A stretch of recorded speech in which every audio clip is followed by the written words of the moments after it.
My name is Joanne Steenberg, and I've been living in Penobscot for 15 years.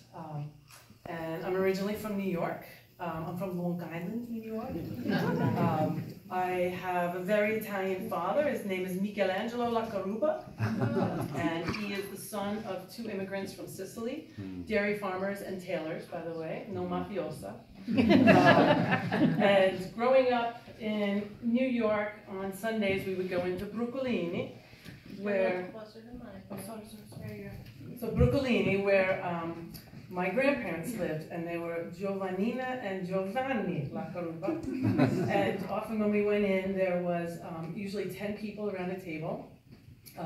Teeny tiny apartment in Brooklyn, 2 bedrooms, a bathroom, and a kitchen, where they would somehow get a table in and 10 of us sitting around. Giovannina, Giovanni, Sarita, Michelangelo, Rosa Maria, blah, blah, blah, blah. So my grandparents, they landed in this place in Brooklyn and never really learned how to speak English.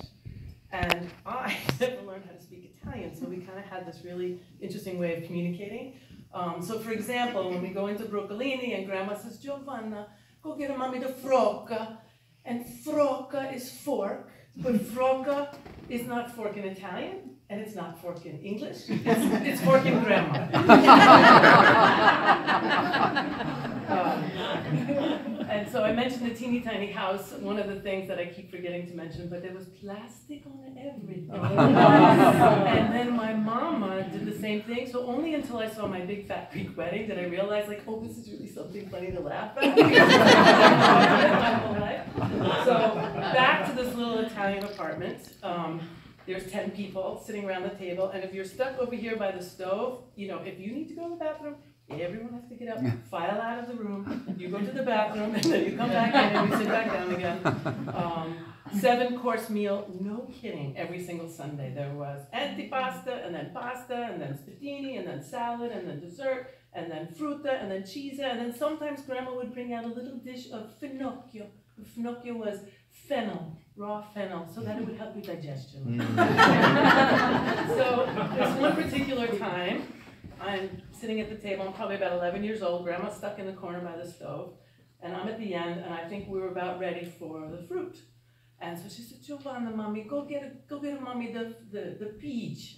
And I was like, oh, okay. So in this little teeny tiny Brooklyn apartment, a lot of food was stored in the bedroom, so I remembered that sometimes the fruit bowl was on top of Grandma's dresser, and so I went into her bedroom, and I see this big bowl of fruit, and I come back, and I put it on the table. Oh my God, Grandma's almost falling off the chair, hysterical laughing. No, mommy, I didn't bring me the peach. And I realized, oh, there's a bowl of fruit, but there's no peaches in it. So I go back into the bedroom, and I see a little bowl of apples, but they're peach colored. So I'm thinking, oh, there goes Grandma. You know, she doesn't know that that's not a peach, that's an apple. So I go and I bring it back, and I put it down on the table. She says, no, mommy, the peach are you and the mommy and the dad.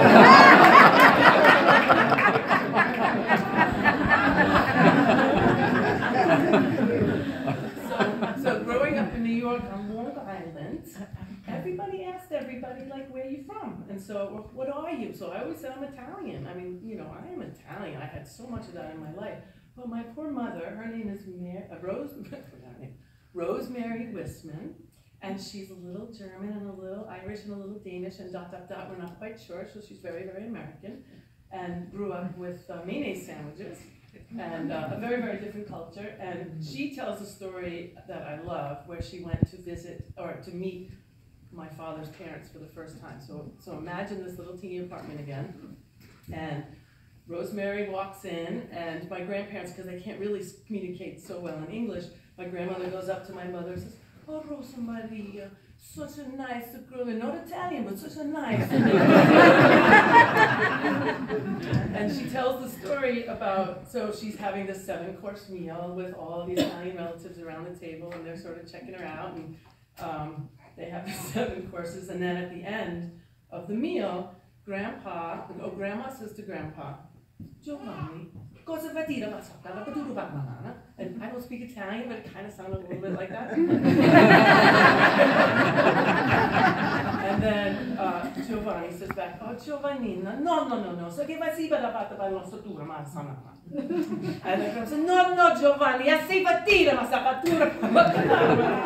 And Giovanni said, hai da vetire, sono vicine, sono carina. And he slams the door and he goes down the stairs and he's gone. And everybody starts to talk Italian again, and the table starts to communicate. And my mother's like, and she says to my father, Angelo, is everything okay? Did something just happen? And he's kind of like, what do you mean? What's wrong? She said, well, what just happened between your parents? And he said, oh, no. My mother was asking my father to go get some vanilla ice cream, and my father was saying, no, we have to get vanilla and chocolate. This is a special guest. And I was saying, no, I want only vanilla. This is Rosemary Wisman. We only want vanilla ice cream.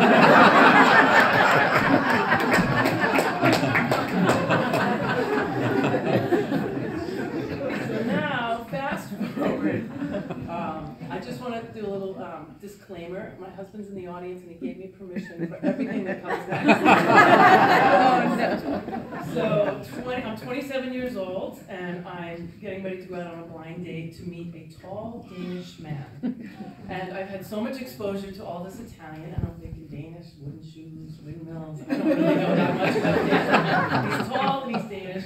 I had a quick conversation with him on the phone, and we're going to meet at a pub.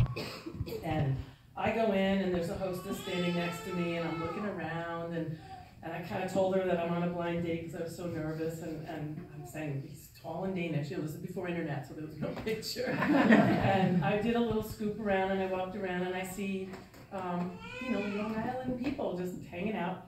And then about 15 minutes later, this tall man walks in with a blue blazer with gold buttons hanging off the index finger, swung over the shoulder, white socks and loafers, and he walks in, and the two of us look at each other and we're like, that is not a Long Island guy. Tall Danish guy. So we sit down to our first date together, and we're across from each other, and we're having a nice meal, and all of a sudden I'm realizing like he has a very proper English accent, and I've never heard that live before. We're just to communicate with somebody. I'm so like this Italian type person. And he's sitting across from me, and I knew it was going to be really hard when all of a sudden he leaned forward. He said, "May I pour you more wine from the carafe?" And I was like, that would be lovely. My back got straight, and then I was just like, what I really wanted to do was just be like, so, do you like volleyball? What do you like to do? Do you like to hang out? But instead I was just like, and another disclaimer, it took us 3 months to have our first kiss because there was so much like strain between us. So now, we're falling in love and we're hanging out, and here comes the communication thing again. So we're hanging out, and he's trying to spell something for me at a room far away, and I hear him going, "No, honey, no, F like in phone."